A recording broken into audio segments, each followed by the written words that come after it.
কেমন আছো প্রিহুলা? হিয়নের নরম গলায় বেশ অবাকই হলো প্রিহুলা। ছোট্ট করে কেবল বলল। হ্যাঁ, ভালো আছি। পিনপতন নিরাপত্তায় কাটল কয়েক সেকেন্ড। প্রিহুলার কি পাল্টা জিজ্ঞেস করা উচিত ছিল না, নাকি অবচেতন মন অভিমান নিয়ে বসে আছে? নিরাপত্তা বিচ্ছিন্ন করল হিয়ন। তোমার পড়াশোনার খোঁজ খবর তিতিন দিয়েছিল আমায়। আরও একটা প্রশ্ন তিতিন আমায় করেছিল তোমার মডেলিং করার ব্যাপারটা নিয়ে। আমি কোনো উত্তর দিতে পারিনি। তোমার জীবন, তোমার ইচ্ছে, এখানে হস্তক্ষেপ করতে অবশ্যই অধিকার থাকা চাই। হয়তো এই মুহূর্তে তোমাকে গুছিয়ে বলার মতো অবস্থা বা সময় না। শুধু এটুকুই বলবো, সর্বপ্রথম নিজের পড়াশোনা খেয়ালে রাখবে। এর বেশি বোধহয় বলা উচিত নয় আমার। হিয়নের কথায় স্তব্ধ হয়ে আছে প্রিহুলা। কথায় যেন একেবারে দায়সারা ভাব। সমস্ত ভার প্রিহুলার উপর অর্পণ করেছে। অবশ্য এমনটাই তো হওয়ার কথা। মিছিমিছি সম্পর্কে জোর খাটানো বড্ড বেমানানি লাগে। তবে হিয়নের কথায় যতদূর বোঝা যাচ্ছে, সে এই বিষয়ে সহমত পোষণ করছে না। সে আপাতত পড়াশোনায় মনোযোগী হতে বলছে। ছোট্ট কিশোরীর নিরাপত্তায় ফের বলল হিয়ন। শেষবার তোমায় যে রিংটা দিয়ে এসেছিলাম, তার উত্তর খুঁজেছিলে? অনেক অজানা নিরুত্তর প্রশ্নের উত্তর ছিল সেটা। আমি জানি তুমি বুঝতে শিখেছো। তোমার চঞ্চল সেই কিশোরী ভাবটা আর চোখে পড়ে না আমার। সুতরাং আমার প্রশ্নের উত্তর তুমি দিতে পারবে। প্রিহুলা যেন এই ভয়টাই এতক্ষণ যাবৎ পাচ্ছিল। হিয়নের রেখে যাওয়া আংটির সঠিক উত্তর যে প্রিহুলাও পায়নি। আমতা আমতা করে বলল। নিজের বউকে তো মানুষ কত কিছুই দেয়, আপনিও দিয়েছেন, এতে কি উত্তর থাকবে? প্রিহুলার কথা শুনে চমকালো না হিয়ন। এমন কিছুই যে প্রিহুলা বলবে ঠিক জানত। তপ্ত শ্বাস ফেলে বলল। হ্যাঁ, আমার বউকে খুশি হয়েই এটা দিয়েছি আমি। সযত্নে রেখে দিও কিন্তু। এখন রাখছি। আমার হ্যালো এভরিওয়ান, মোজবেটের সাথে আমার এক্সপিরিয়েন্স সত্যিই অনেক মজার, যা আমাকে নগদ পুরস্কার জেতার সুযোগ করে দিয়েছে। একটি খেলা সবচেয়ে এক্সাইটিং, তা হলো প্লিঙ্কো। খেলাটির পুরো ডিটেলস বলে আমি আপনাদের সারপ্রাইজ নষ্ট করতে চাচ্ছি না। ট্রাস্ট মি, এটি হবে আপনাদের জন্য একটি নতুন এক্সপিরিয়েন্স। আপনি যদি একজন গেম লাভার হন, মোজবেটে দিচ্ছে এক্সাইটিং সব গেম অফার। মোজবেটেই দিচ্ছে খেলায় খেলায় নগদ পুরস্কার জেতার সুযোগ। মোজবেটে রয়েছে বিকাশ, নগদ, রকেট, উপায় এবং অন্যান্য অনলাইন ট্রানজ্যাকশন। এর মাধ্যমে দ্রুত সহজে আপনার টাকা ডিপোজিট ও উইথড্র করার সুবিধা আছে। সাথে থাকছে দিনে 24 ঘন্টা আর সপ্তাহে 7 দিন কাস্টমার কেয়ার সাপোর্ট। এই প্ল্যাটফর্মটি দিচ্ছে লাইভ স্ট্রিম ম্যাচ দেখার সুযোগ। নিচেই দেওয়া আমার প্রোমোকোডটি ইউজ করে রেজিস্ট্রেশন ও আপনার প্রথম ডিপোজিটই পেয়ে যাচ্ছেন এক্সাইটিং ওয়েলকাম বোনাস আর 250টি free spin. Please don't miss this offer. আর অবশ্যই লিঙ্কটি ফার্স্ট কমেন্টে পেয়ে যাবেন। কাজ আছে। লাইন কেটে গেল। প্রিহুলার আর বলা হলো না। আপনার দেওয়া সেই রিংটা আমি হারিয়ে ফেলছি। না পেলাম উত্তর, না রাখতে পারলাম তার মর্যাদা। ফোন হাতে নিয়ে খানিকক্ষণ ধ্যানমগ্ন হয়ে তাকিয়ে আছে হিয়ন। প্রশ্নের জটলা তো সে নিজ মুখেই খুলতে পারত। তবে মনে হচ্ছে তার উত্তর এখন ভিন্ন। বিয়ের সম্পর্ক নামমাত্র হলেও অনুভূতি কখনো সে বাধা মানে না। দীর্ঘশ্বাস ফেলে পকেট থেকে লকেট সমেত চেইন বের করলো হিয়ন। সিলভার রঙা লকেটটার উপর নীলচে রঙের পাথর। সেটা খুলতেই ভেতরে খোদাই করা লেখা হিয়ন। অনেক ইচ্ছে ছিল পাশে ছোট্ট কিশোরীর নামটা লেখানোর। অহনার সামনে থাকায় আর হয়ে ওঠেনি। মেয়েটা বার কয়েক প্রশ্নবিদ্ধ করেছিল এটা কার জন্যে কেনা। মুচকি হেসে কেবল বলেছিল হিয়ন, তার প্রিয় মানুষটার জন্য। কলিং বেল বাজতেই ভাবনার ঘোর কাটল হিয়নের। জানালা গলিয়ে বাইরে দৃষ্টি রাখল হিয়ন। মেলবোর্ন শহরে এখন প্রায় দুপুর পেরিয়ে গেছে। নিশ্চয়ই অহনা ডাকতে এসেছে। খানিকক্ষণ আগে টেক্সট করে হিয়নকে তৈরি হতে বলেছিল। চেইনটা পকেটে পুরে নিয়ে এগিয়ে গিয়ে দরজা খুলে দিল হিয়ন। যা ভেবেছিল একদম ঠিক। অহনা একেবারে তৈরি হয়ে এসেছে। হিয়ন সেই কখন তৈরি হয়েই বাড়িতে ফোন করেছিল। অধরষ্টে হাসি নিয়ে ব্যগ্র স্বরে হিয়নের হাত ধরে বলল অহনা। বাহ, একেবারে তৈরি হয়ে গেছো দেখছি। চলো আজকে আশপাশটা একটু ঘুরবো হিয়ন।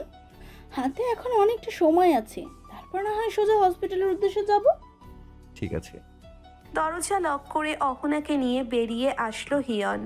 এই নিয়ে 4 বার অহনার সঙ্গে বেরুবে হিয়ন। একটুকু সময় পেলেই মেয়েটা একেবারে স্থির থাকতে চায় না, এদিক সেদিক ছোটাছুটি। হিয়নের হাত আষ্টে পৃষ্ঠে জড়িয়ে নিয়ে রাস্তার ধারে হাঁটছে অহনা। একাই রাজ্যের বকবকানি শুরু করে দিয়েছে। হিয়ন অন্যমনস্ক হয়ে হাঁটছে, তার মাথায় গেঁথে আছে অন্য চিন্তা। একটু আগেও অহনার বিষয়টা নিয়ে জিজ্ঞেস করেছিল মামনি, কিন্তু কথাটা কিভাবে বলবে হিয়ন? সম্মুখে উন্মুক্ত এক পার্ক চোখে পড়তেই হিয়ন বলে উঠল, আমরা বরং এখানে একটু বসি হও না, জায়গাটা খুবই চমৎকার। মুহূর্তেই আশেপাশে দৃষ্টি বলিয়ে নিল অহনা। বেলা গড়াচ্ছে বিকেলের শেষ ভাগে, মিইয়ে এসেছে রোদ।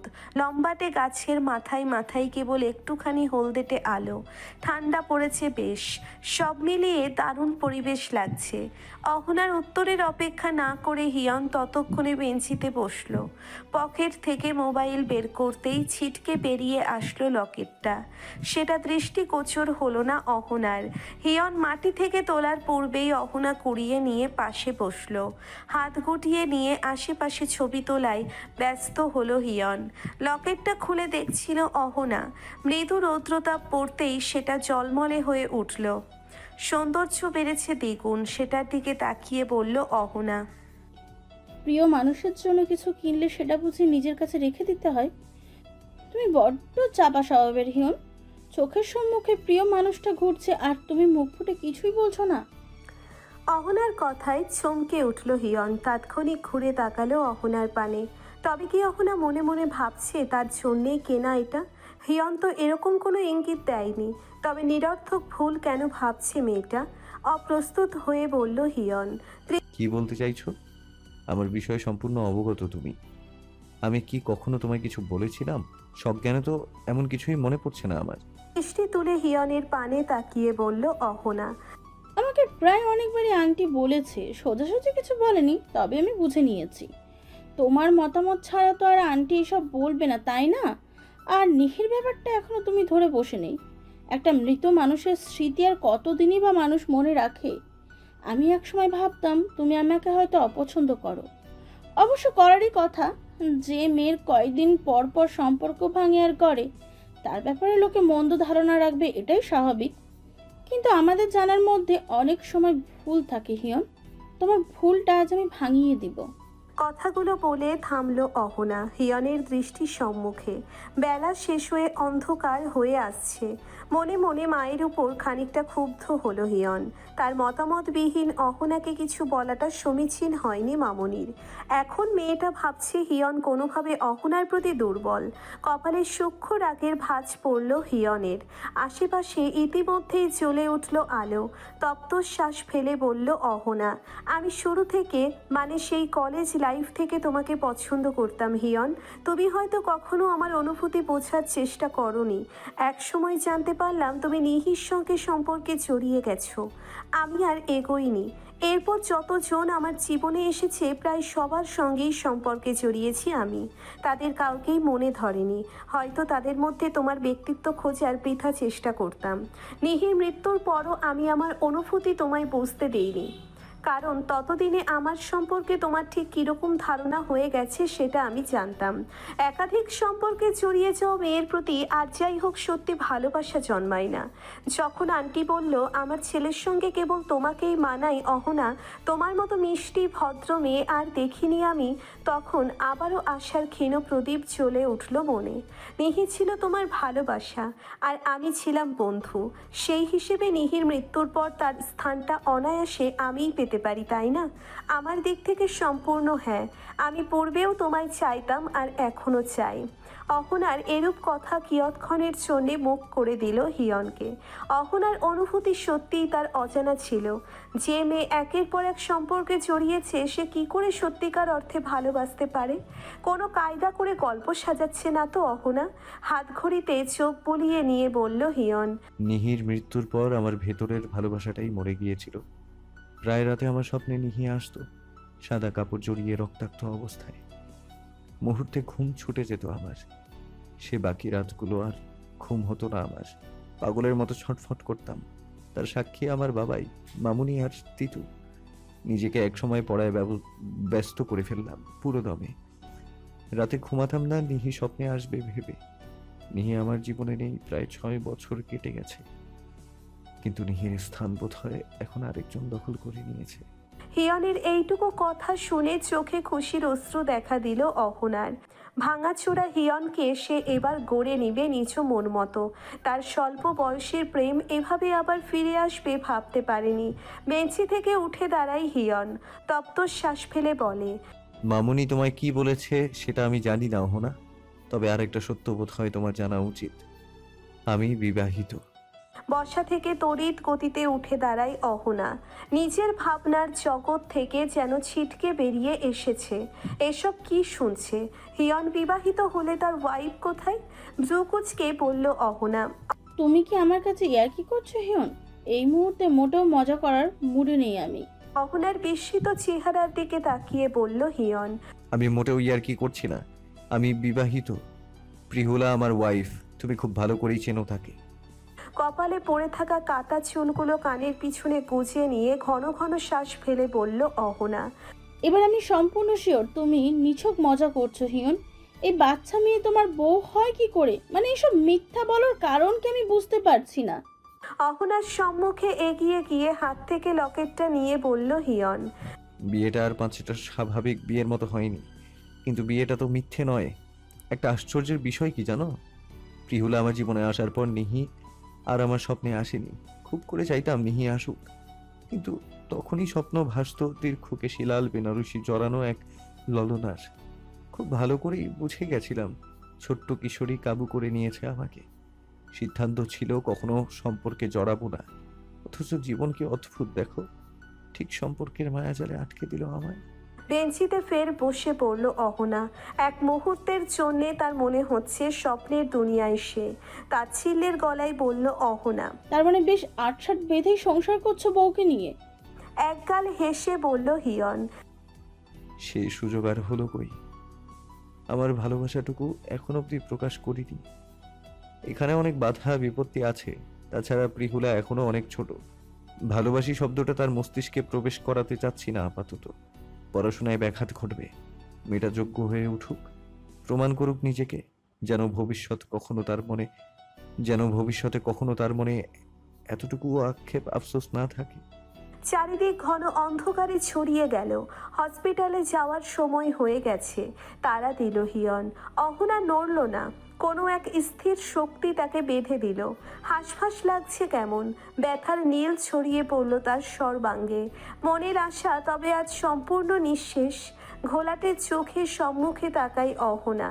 হিয়ন ততক্ষণে হেঁটে যাচ্ছে। ভেতরে এক সূক্ষ্ম চিনচিনে ব্যথা অনুভব করল অহনা।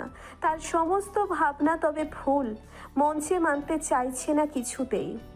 সোফায় বসে বাবাকে ক্যাটালগ বইগুলো এক এক করে দেখাচ্ছে তিতিন। পাশেই দাঁড়িয়ে দেখছে তুলি। তার চোখে মুখে বিস্ময় ও তার ছড়াছড়ি। এক একটা জামায় কি সুন্দর লাগছিল প্রিহুলাকে, একেবারে চোখ ধাঁধিয়ে যাওয়ার মতো। লাইলা খাতুন কিয়ৎক্ষণের জন্য স্তব্ধ হয়ে রইল। গ্রাম্য কিশোরীকে যে এতটা ভালো লাগবে এটা কল্পনাতীত ছিল। লিয়াকত ব্যাপারীর হাসি যেন ঠিকরে পড়ছে।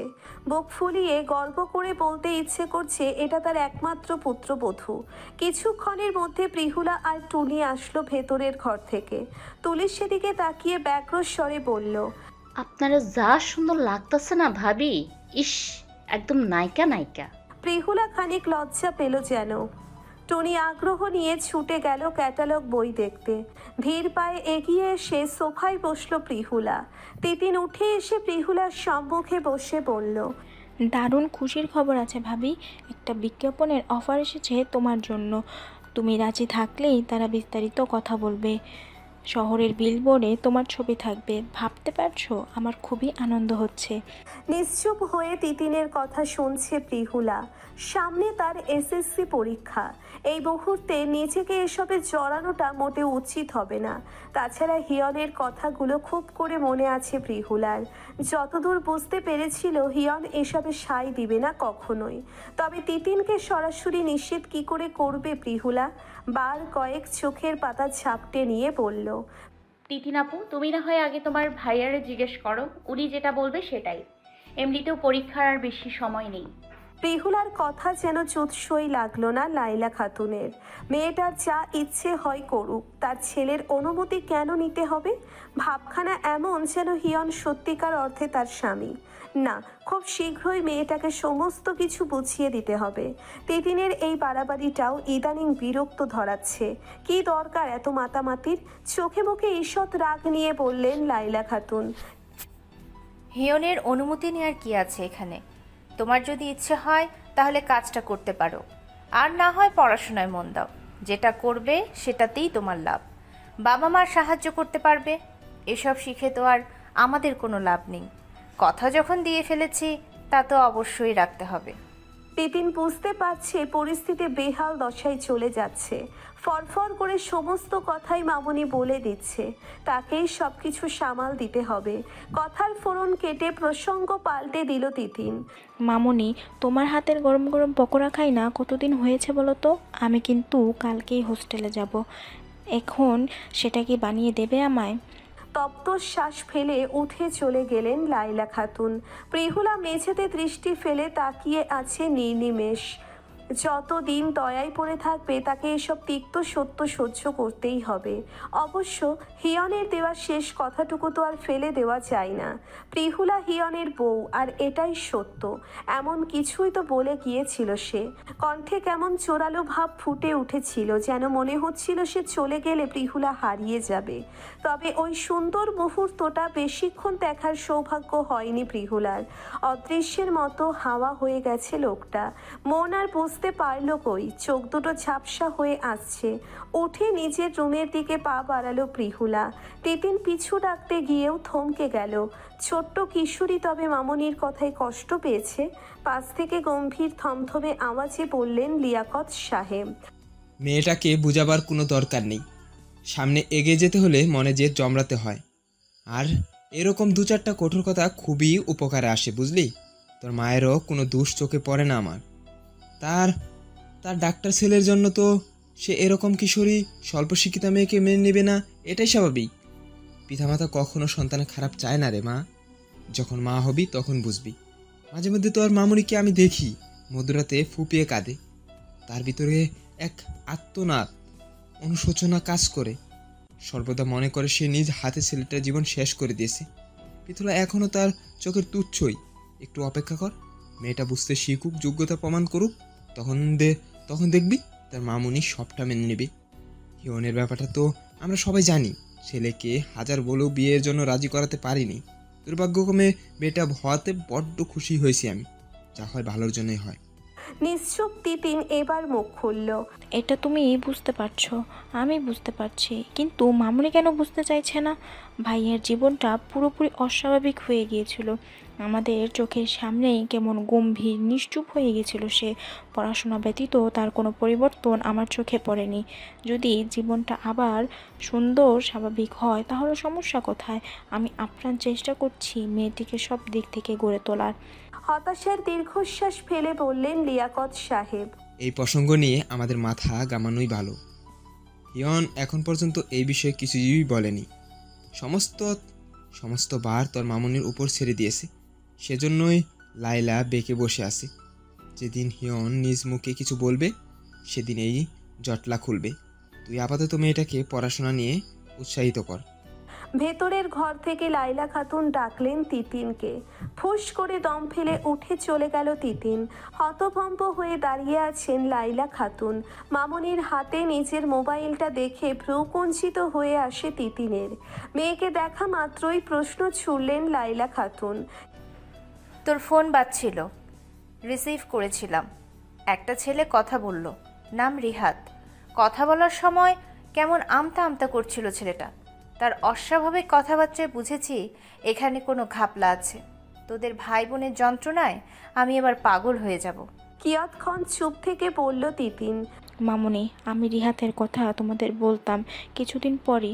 আপাতত বাবার বিজনেস সামলাচ্ছি বলে এই বিষয়ে কাউকে কিচ্ছু বলিনি। রিহাত একটা মাল্টি ন্যাশনাল কোম্পানিতে জব করে। বাকিটা না হয় তোমরা ফ্যামিলিগতভাবে কথা বলে জেনে নিও। পাশে চেয়ারে শান্ত হয়ে বসলেন লাইলা খাতুন। সে আজ সত্যিই বড্ড ক্লান্ত।